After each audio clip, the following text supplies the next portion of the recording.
Sir monetary policy करवा दीजिए आज। मॉनेटरी पॉलिसी में ठीक, चलिए आज हम लोग मॉनेटरी पॉलिसी ही शुरू करेंगे।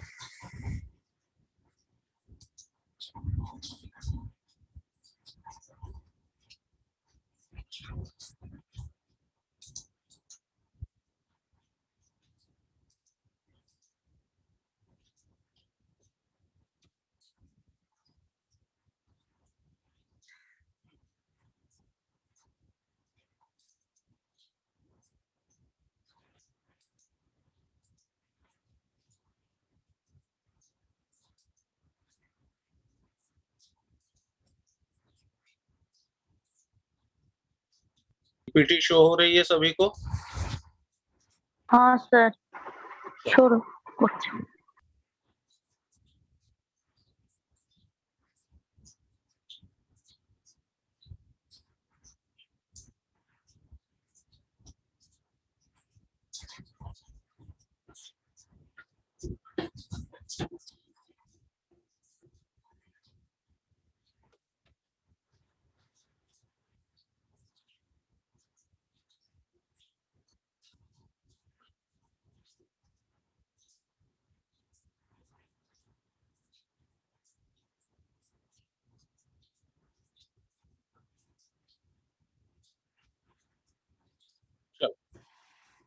देखो, जब हम लोग बात करते हैं बेटा मॉनेटरी पॉलिसी की, तो मॉनेटरी पॉलिसी है क्या?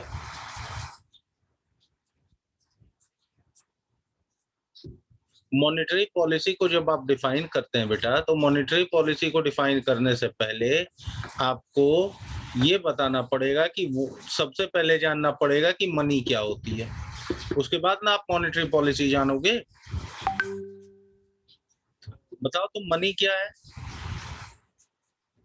अभिषेक? Sir currency. तो करेंसी क्या है? मोड है, मोड ऑफ ट्रांजैक्शन। तो ये ट्रांजैक्शन क्यों कर रहे हो? गुड्स एंड सर्विसेज के एक्सचेंज के लिए, है ना? तो मनी को जब कभी भी बेटा आप डिफाइन करेंगे तो कहेंगे a common medium of exchange. It is not a type of currency, a common medium of exchange.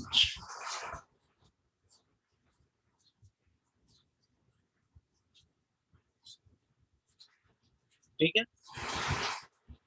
To fulfil our needs and requirements, to fulfil your needs and requirements।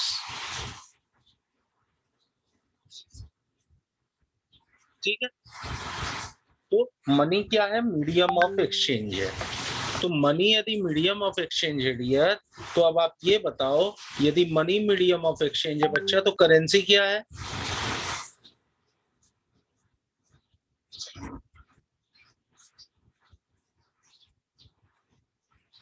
बोलो शाइनी, गौरव, त्रिशा, बताओ बेटा क्या है? शुभंकर, पिंकी, सोहम, जयता, system बोल रहे हैं 2-3 आदमी, कितनी गलत बात है? एक्सचेंज का एक सिस्टम। क्या बेटा? सर करेंसी होता है मनी का एक स्पेसिफिक, मतलब एक कंट्री का मनी। एक कंट्री का मनी, यानी currency is a type of money. क्या टाइप ऑफ मनी? किसी करेंसी का मनी यानी type of money, valid with in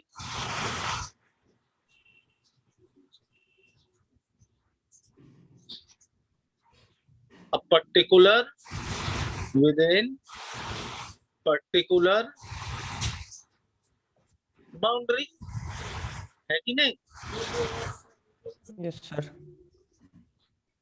money और करेंसी में डिफरेंस समझ में आया डियर?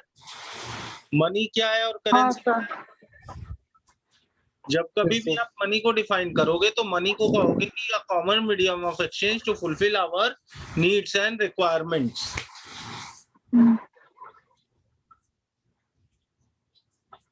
ठीक है। हाँ sir.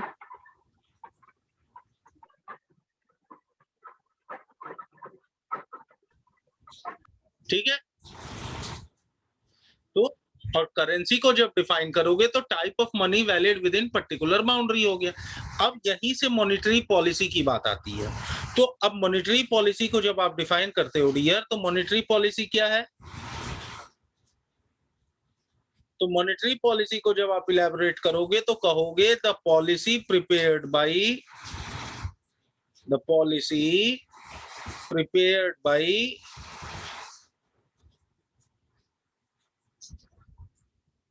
Central Banking Authority of the country.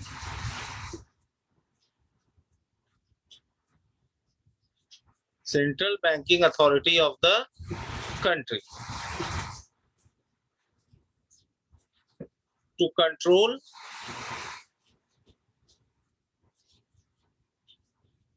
money flow of the economy.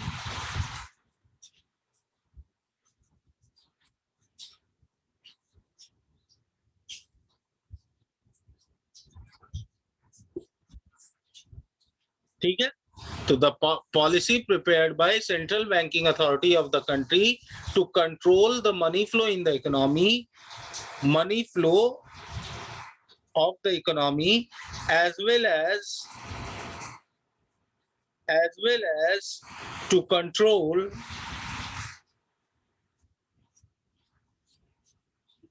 demand and inflation also. Demand and inflation also. अब यहाँ पे बात होती है बाबू कि मॉनेटरी पॉलिसी तो बनाता है सेंट्रल बैंक, और इंडिया में सेंट्रल बैंक कौन है? आरबीआई है। तो आरबीआई मॉनेटरी पॉलिसी बना रहा है। अब ये मॉनेटरी पॉलिसी का कॉन्सेप्ट कब से इंट्रोड्यूस हुआ? Concept of monetary policy introduce from which year? तो मॉनेटरी पॉलिसी का कॉन्सेप्ट आया 1991 में। किसने मॉनेटरी पॉलिसी का कॉन्सेप्ट दिया? तो आरबीआई ने मॉनेटरी पॉलिसी के लिए एक कमेटी बनाई थी जिसका नाम था नरसिम्हन कमेटी। कौन सी कमेटी?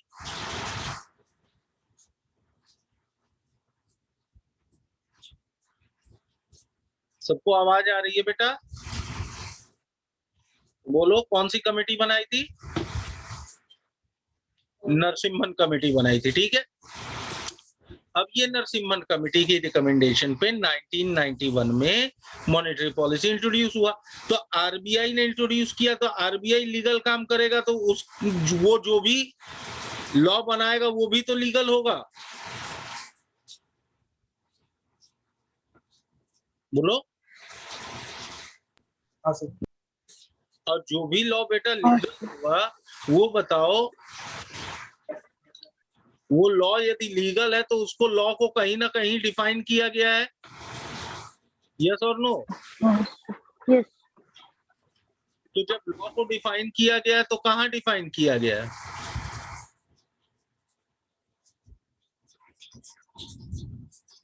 बोलो। तो ये मॉनेटरी पॉलिसी को नरसिम्हन कमेटी ने इंट्रोड्यूस किया, और मॉनेटरी पॉलिसी लीगल वर्क है तो मॉनेटरी पॉलिसी को भी डिफाइन किया गया। कहाँ डिफाइन किया गया? लिख लेना। 45 ZB of RBI Act 1934।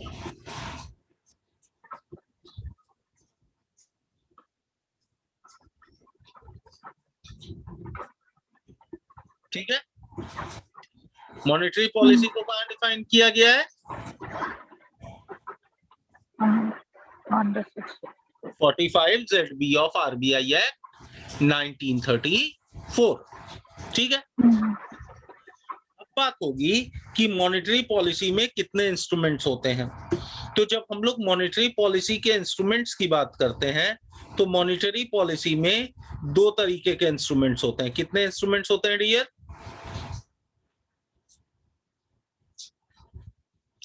To types of instrument, ठीक है।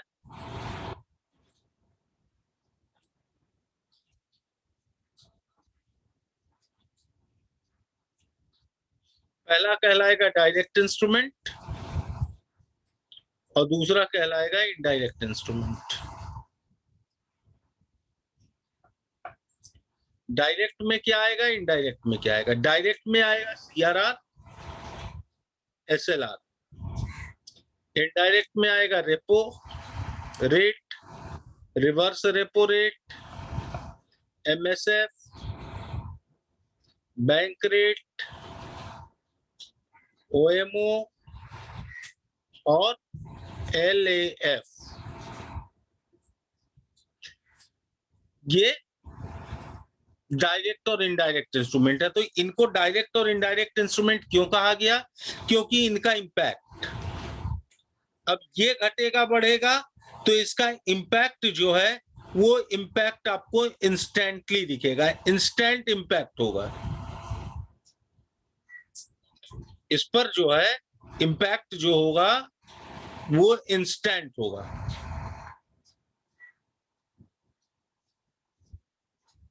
और इनडायरेक्ट में जो है इंपैक्ट है वो आफ्टर टाइम गैप होगा। मैंने आज किया तो इसका इंपैक्ट आज किया, आज नहीं, कुछ दिन बाद इकोनॉमी पे दिखेगा। समझ में आया? तो जिसका इंपैक्ट इंस्टेंट होगा वो कौन से इंस्ट्रूमेंट में आएगा? डायरेक्ट। और जिसका इंपैक्ट कुछ देर बाद या कुछ समय बाद पड़ेगा वो किस में आएगा? इनडायरेक्ट। इनडायरेक्ट में। ठीक है, कोई डाउट है? नहीं। इंस्ट्रूमेंट मतलब बेटा, कोई पॉलिसी जब बनाई जाती है तो पॉलिसी के कंपोनेंट होते हैं ना,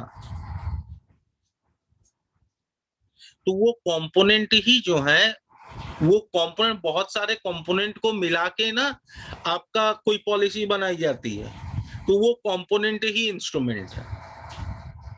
आप डायरेक्ट कंपोनेंट भी बोल सकते हो, इनडायरेक्ट कंपोनेंट भी बोल सकते हो, लेकिन बैंकिंग टर्मिनोलॉजी में इसी कंपोनेंट को हम क्या कहते हैं? इंस्ट्रूमेंट कहते हैं। समझ में आया dear? Yes sir.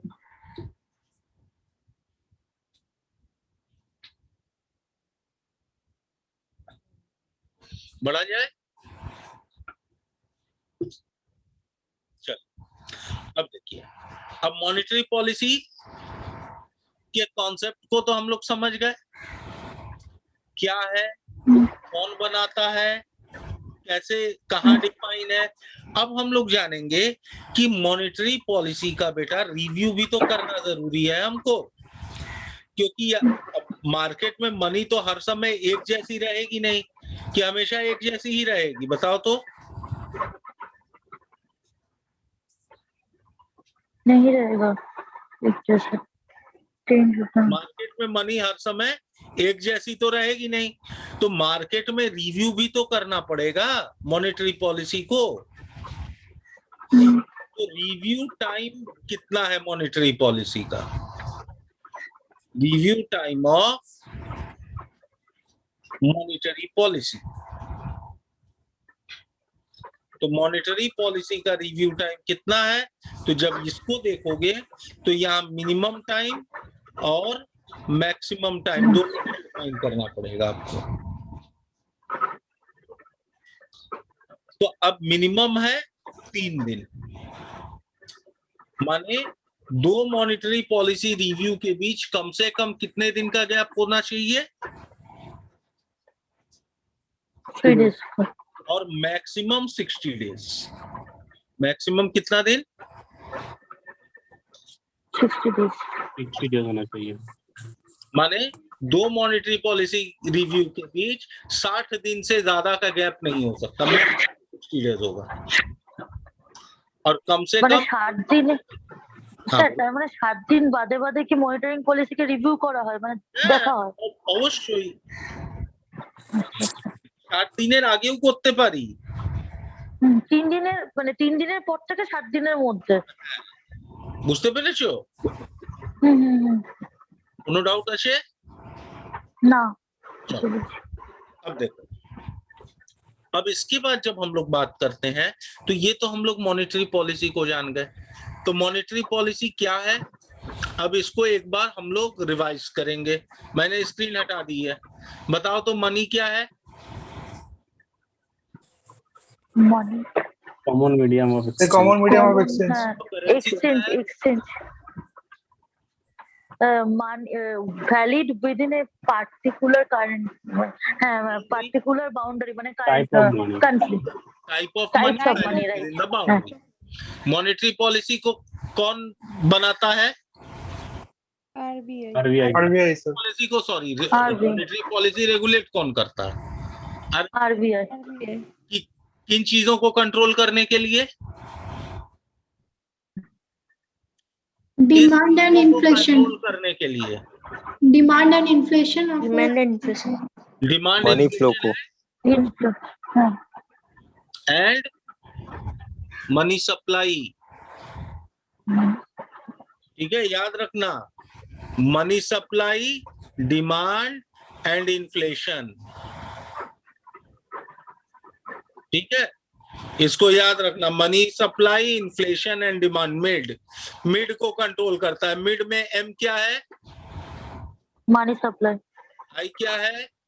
Inflation. Inflation. inflation Demand. demand mid को कंट्रोल कर सकता है कौन? एमपी। एमपी यानी Monetary policy. monetary policy policy. ठीक है, और एमपी कब बना?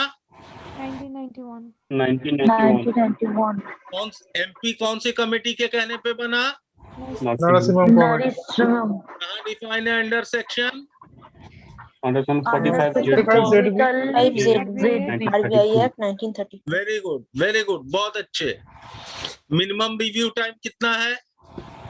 3 days और maximum 60 years. 60 days 60 days. Clear? अब ये तो हम जान गए कि रिव्यू टाइम जान गए, कहाँ डिफाइन है, कब आया, किसके कहने पे आया। अब बात करेंगे कि मॉनेटरी पॉलिसी जो बनाई जाती है बाबू, वो मॉनेटरी पॉलिसी इंडिया में आरबीआई 2016 तक बनाता था, लेकिन अब आरबीआई के पास डे बाय डे वर्क भी तो बढ़ता जा रहा है। तो जब वर्क बढ़ रहा है तो यहाँ पे जरूरत महसूस हुई कि आरबीआई अपने वर्क को डिस्ट्रीब्यूट करे। ठीक है,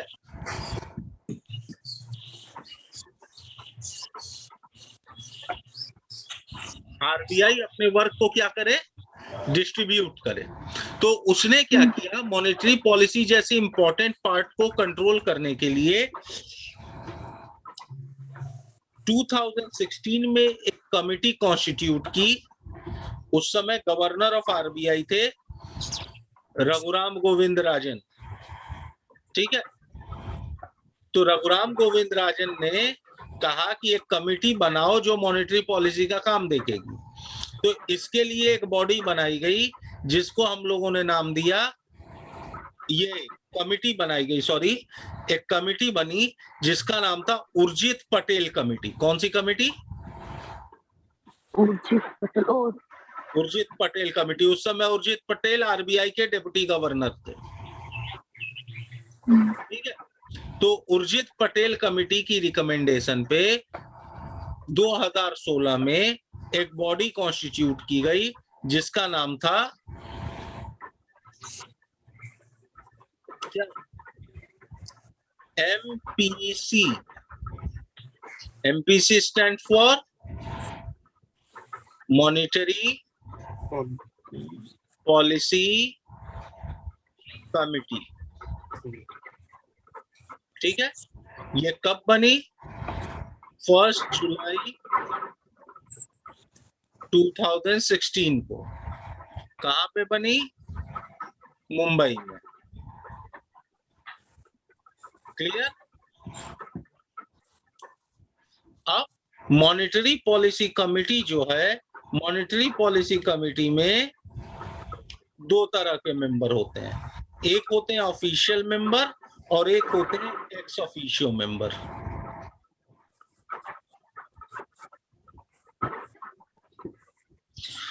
ठीक, ऑफिशियल मेंबर्स जो होते हैं Official members are employees of RBI.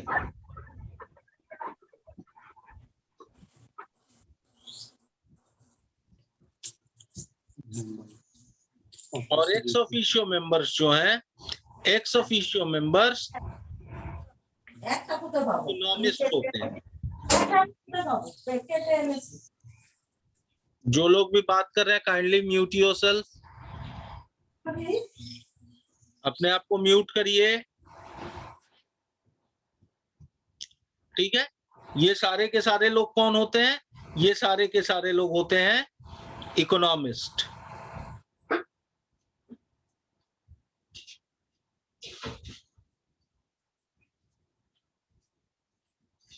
Appointed by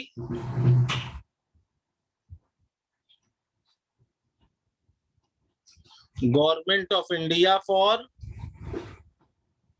maximum 4 years। ठीक है, एक्स ऑफिशियोज जो होते हैं वो इकोनॉमिस्ट होते हैं, जिनको गवर्नमेंट ऑफ इंडिया अपॉइंट करती है मैक्सिमम 4 साल के लिए। Clear? Yes sir. Yes sir. अब हम लोग बात करेंगे कि ये जो ऑफिशियल और एक्स ऑफिशियो मेंबर्स हैं, इसमें मेंबर्स की क्राइटेरिया क्या रहती है। तो जब हम लोग ऑफिशियल मेंबर की बात करते हैं तो ऑफिशियल में मिनिमम और मैक्सिमम 3 मेंबर होना मैंडेटरी है। मिनिमम और मैक्सिमम कितने मेंबर होने चाहिए? 3 members। मिनिमम और मैक्सिमम 3 मेंबर्स होने चाहिए।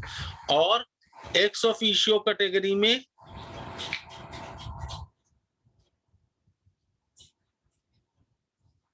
एक्स ऑफिशियो कैटेगरी में मिनिमम 1 मेंबर होगा और मैक्सिमम 3 मेंबर्स होंगे। यानी एमपीसी में मिनिमम मेंबर्स की संख्या कितनी होगी? हाँ, मिनिमम कितने मेंबर्स? 4 मेंबर्स और मैक्सिमम 6 members। 6 मेंबर्स होंगे। क्लियर?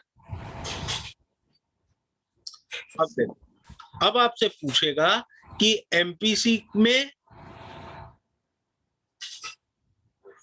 चूंकि एक कमेटी है तो इस कमेटी में चेयरमैन भी होना चाहिए और वाइस चेयरमैन भी होना चाहिए। तो चेयरमैन और वाइस चेयरमैन कौन है? चेयरमैन और वाइस चेयरमैन इसमें कौन होता है? तो गवर्नर के रहते और कोई चेयरमैन बनेगा एमपीसी का? बोलो शाइनी। नहीं होगा, गवर्नर भी होगा। गवर्नर ही होगा। तो chairman is always governor of RBI और वाइस चेयरमैन हमेशा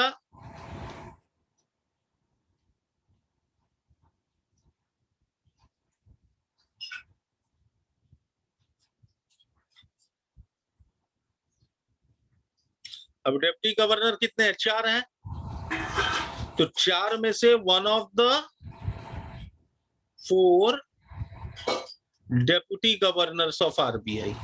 मैं 4 में से कोई एक डिप्टी गवर्नर जो है वो मॉनेटरी पॉलिसी का वाइस चेयरमैन होगा।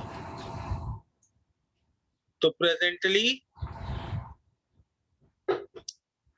चेयरमैन ऑफ आरबीआई कौन है? चेयरमैन ऑफ एमपीसी कौन है बताओ तो? शक्तिकांत दास। हाँ, शक्तिकांत दास। शक्तिकांत दास। और वाइस चेयरमैन कौन है? TR. Ravishankar.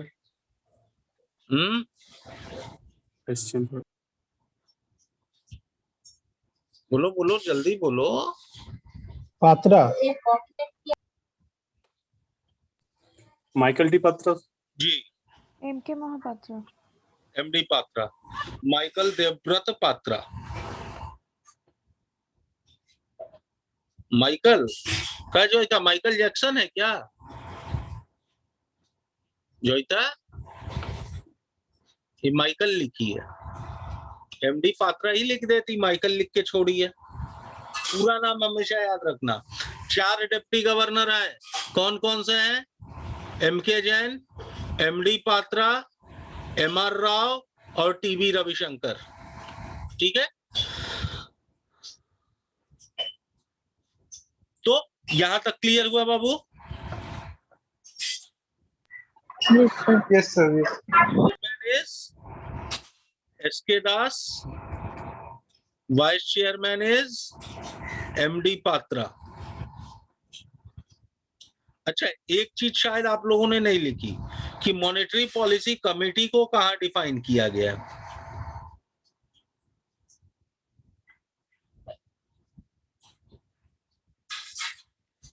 Hard year extend हुआ, ठीक है। तो मॉनेटरी पॉलिसी कमेटी को कहां डिफाइन किया गया?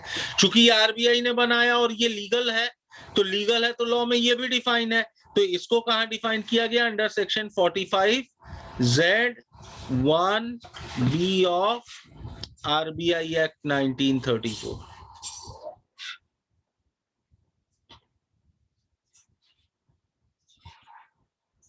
क्लियर?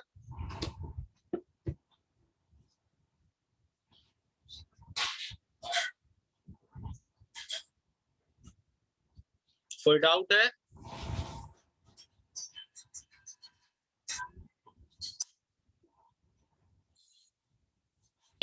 স্যার এই একটা কার ব্যাপারে বললেন? क्या बेटा? এই একটা কার ব্যাপারে বললেন? এই একটা মধ্যে কোনটা পলিসি কমিটির ব্যাপারে কি মনিটারি পলিসি কোথায় ডিফাইন করা আছে 45Z(b) তে, কিন্তু মনিটারি পলিসি কমিটি কোথায় ডিফাইন করা আছে 45Z(1)(b) তে।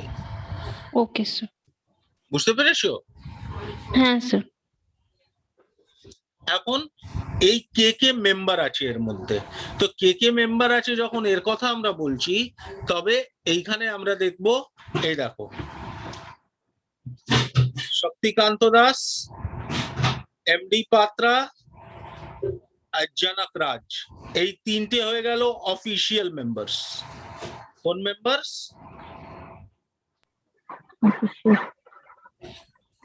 এইটা হয়ে গেল তোমার অফিসিয়াল মেম্বার্স।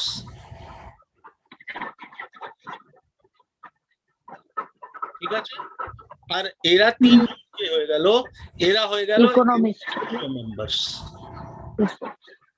ঠিক আছে, এখন এরা তিনজন প্রেজেন্টে নেই, এরা আগে ছিল। ঠিক আছে, এরা কি ছিল? আগে ছিল, এখন অন্যজন হয়ে গেছে। ক্লিয়ার? এখন কে কে আছে লিখে নাও। এইখানে আছে অসীমা গোয়েল, তিনি আছেন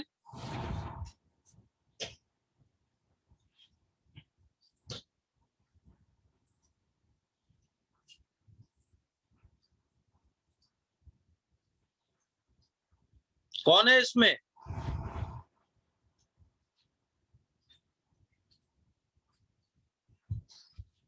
हेलो, असीमा गोयल। असीमा गोयल।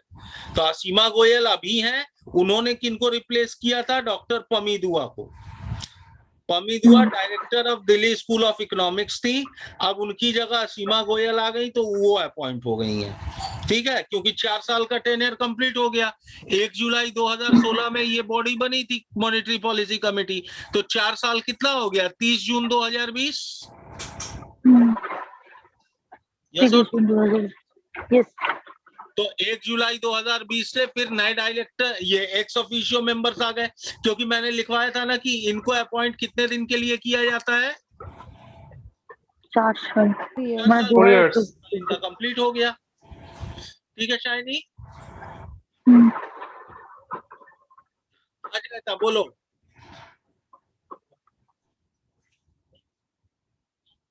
जैता, चलो क्लियर है?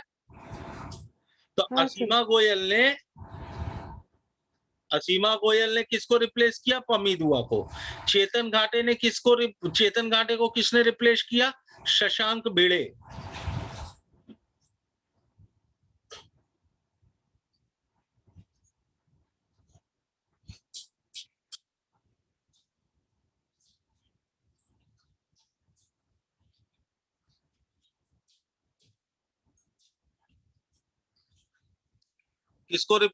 किसने रिप्लेस किया चेतन घाटे को? शशांक भिड़े। शशांक भिड़े ने। और आर.एस. ढोलकिया जो IIM अहमदाबाद के प्रोफेसर थे, उनको रिप्लेस किया जयंत वर्मा ने।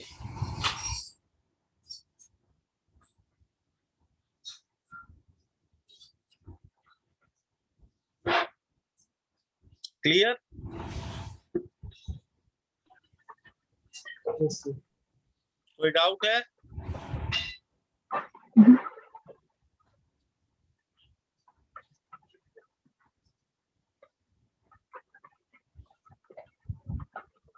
क्लियर? हाँ सर clear। बढ़ा जाए आगे?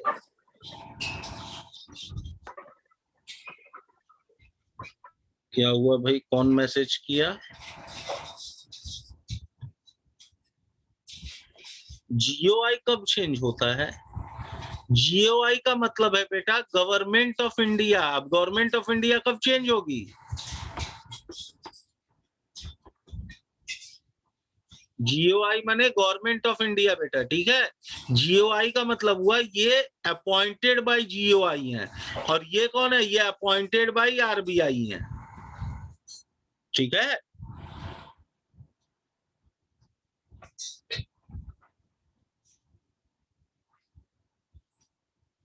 Officers of GOI। जॉयता बेटा आप बोलो, आवाज जब तक बोलोगे नहीं तब तक हमको नहीं समझ में आएगा आप क्या क्वेश्चन कर रहे हो।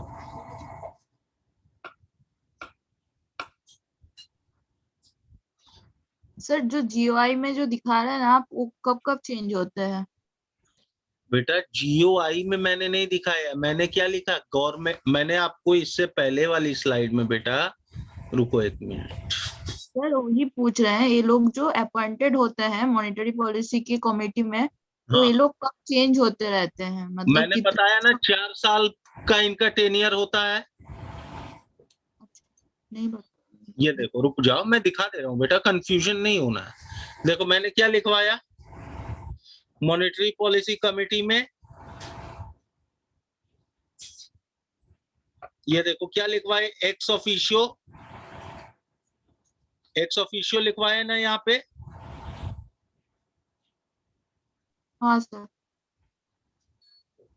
यहाँ क्या लिखी हो? इकोनॉमिस्ट बैकग्राउंड से जनरली ये लोग होते हैं, अपॉइंटेड बाय GOI माने government of India, for maximum कितने साल? 4 इयर्स। तो अब ये बताओ, जब 2016 में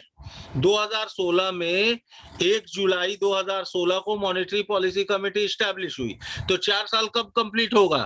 30 जून 2020 को ना। हाँ सर। तो उसके बाद 4 साल कंप्लीट हो गए, उसके बाद उनको हटा के फिर उनकी जगह नए मेंबर आए। समझ में आया बेटा? Okay clear? Clear sir. और कोई डाउट है? नहीं सर। चलो देखो तुमको समझना जरूरी है, मैं सभी को कह रहा हूं, चाहे विकास हो, ऋतु हो, अभिषेक हो, शाइनी हो, त्रिशा हो, कोई भी हो, जॉयता हो, कोई भी हो बेटा, जहां भी डाउट है खुल के पूछो, क्योंकि ये इंटरैक्टिव सेशन है। जब तक आप पूछोगे नहीं बेटा तब तक हम आपको कैसे बता पाएंगे। समझ में आया?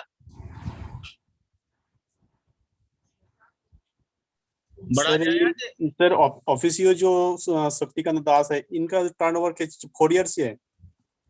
इनका टर्न मैंने आपको BFS पढ़ाया था बेटा। हाँ, BFS board for financial supervision. उससे पहले बहुत ना सर। हाँ? नहीं सर। आरबीआई का फंक्शन मैंने आप लोगों को पढ़ाया है ना। आरबीआई का फंक्शन कराया है। तो आरबीआई के फंक्शन में देखिए हाँ आरबीआई के फंक्शन पर हाँ, तो उसमें देखिए जहां से शुरुआत की है वहीं पे एक दो पेज के अंदर ही बीएफएस करवाए होंगे, बोर्ड फॉर फाइनेंशियल सुपरविजन। हाँ हाँ सर करे। उसमें देख लीजिए कि गवर्नर ऑफ आरबीआई कितने दिन के लिए अपॉइंट होते हैं। लिखवाए थे ना, मिनिमम 3 इयर्स और मैक्सिमम 5 इयर्स। सर बोलिए।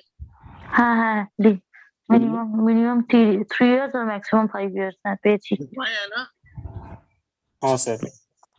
बस, लेकिन मॉनेटरी पॉलिसी कमेटी में वो तब तक रहेंगे जब तक वो गवर्नर पोस्ट पे हैं। जैसे ही वो गवर्नर पोस्ट से हटेंगे वो यहाँ से भी हट जाएंगे। समझ में आया? और कोई डाउट है विकास? नहीं सर ठीक है। किसी को और कहीं कोई डाउट? बोलो।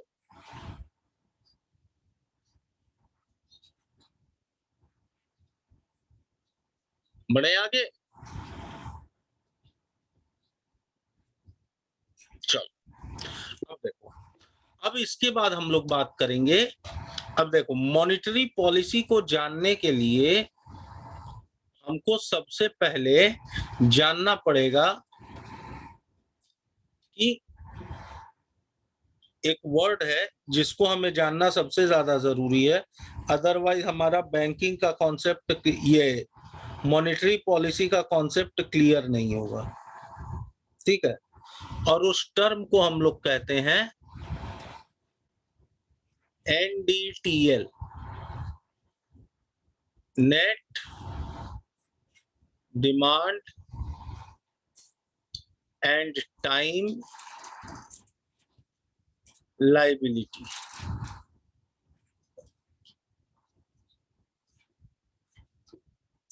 ठीक है, इसको हम लोग NDTL कहते हैं शॉर्ट फॉर्म में।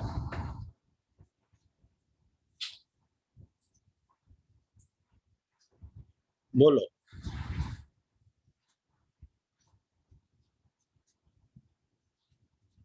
बोलो NDTL क्या है? Net demand time liabilities. हम नहीं पूछ रहे हैं शायनी, हम आपसे पूछ रहे हैं डिफाइन करो इसे।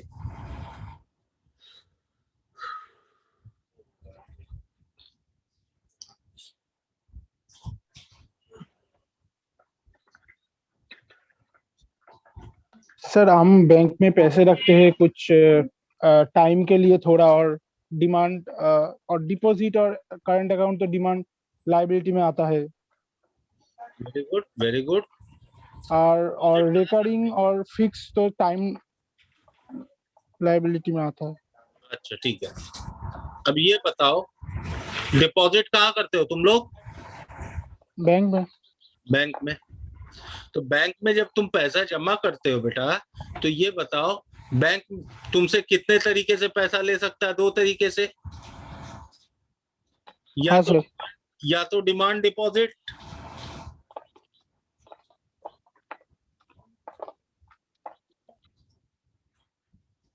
या तो डिमांड डिपॉजिट के फॉर्म में ले पाएगा, और नहीं तो टाइम डिपॉजिट के फॉर्म में ले पाएगा। यही 2 फॉर्म है। यस और no? Yes.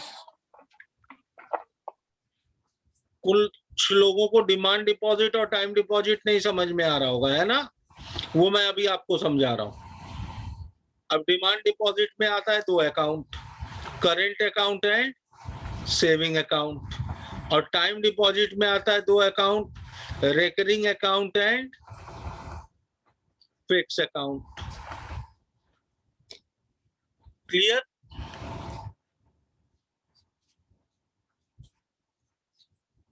Clear? Yes sir clear. अब देखो, अब डिपॉजिट क्या होता है? जमा। तो तुम बैंक में current account, saving account, fix account या रेकरिंग अकाउंट में पैसा जमा कर रहे हो, तो वो जमा किया पैसा तुम्हारा एसेट है, तुम्हारा संपत्ति है कि तुम्हारा कर्जा है?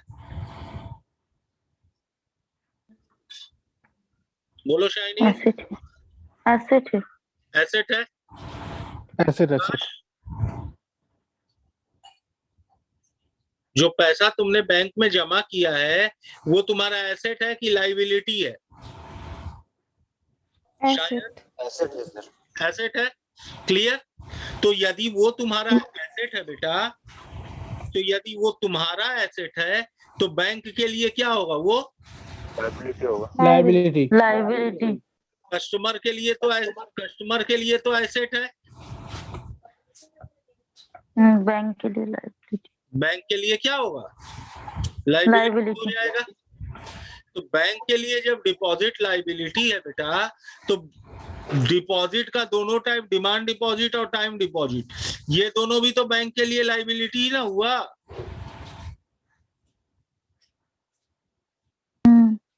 यदि बैंक के लिए डिपॉजिट लाइबिलिटी है तो बैंक के लिए डिमांड डिपॉजिट भी तो डिमांड लाइबिलिटी हो गई, क्योंकि उसे तो ये पैसा वापस करना है। और बैंक के लिए टाइम डिपॉजिट क्या हो गया? या तो इसको हम टाइम लाइबिलिटी लिख दें या टाइम डिपॉजिट लिख दें, बात तो वही है। समझ में आया?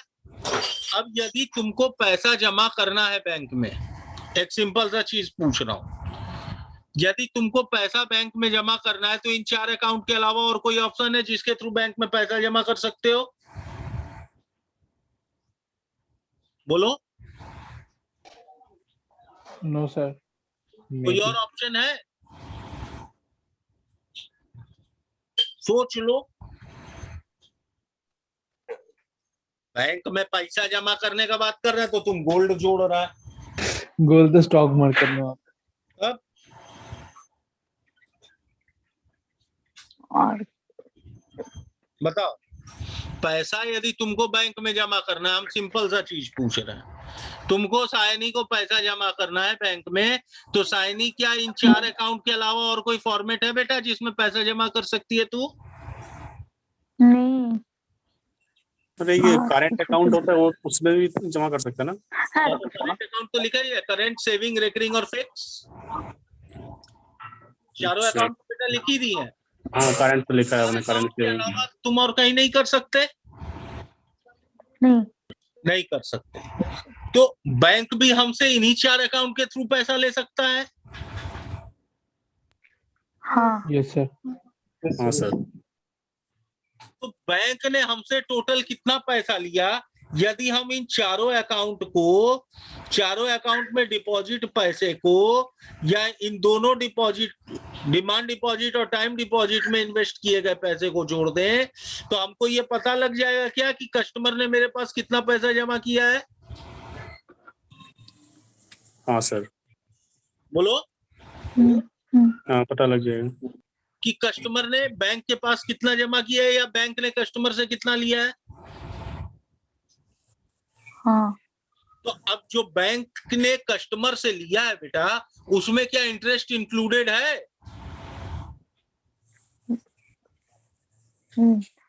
बोलो। Yes sir, yes sir, interest include होगा। इंटरेस्ट इंक्लूड होगा।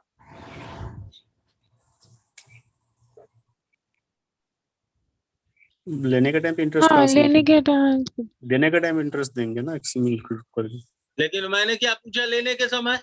नहीं होगा। नहीं होगा। नहीं होगा सर, नहीं होगा। तो the total amount accepted by bank from their customer in different form of deposit or account.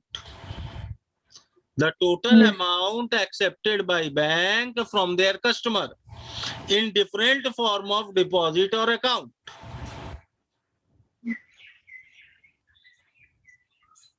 is known as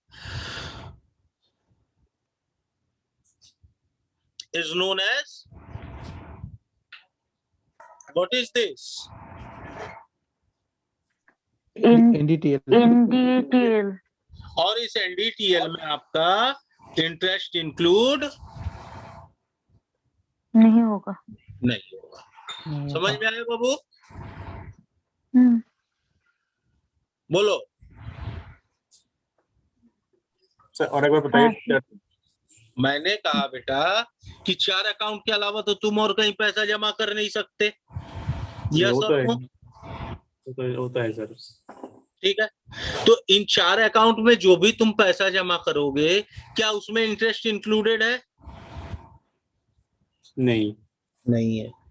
यानी बैंक ने जो तुमसे पैसा लिया है उसमें इंटरेस्ट इंक्लूडेड नहीं है।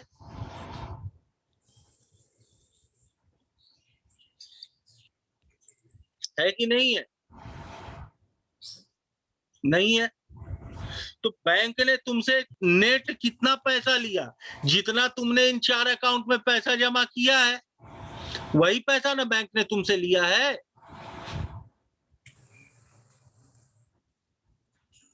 तो वही अमाउंट जो चारों अकाउंट में तुमने जमा किया, इन चारों अकाउंट में जमा किए गए पैसे को ऐड कर देंगे तो जो वैल्यू आएगी बाबू, वो वैल्यू क्या कहलाएगी?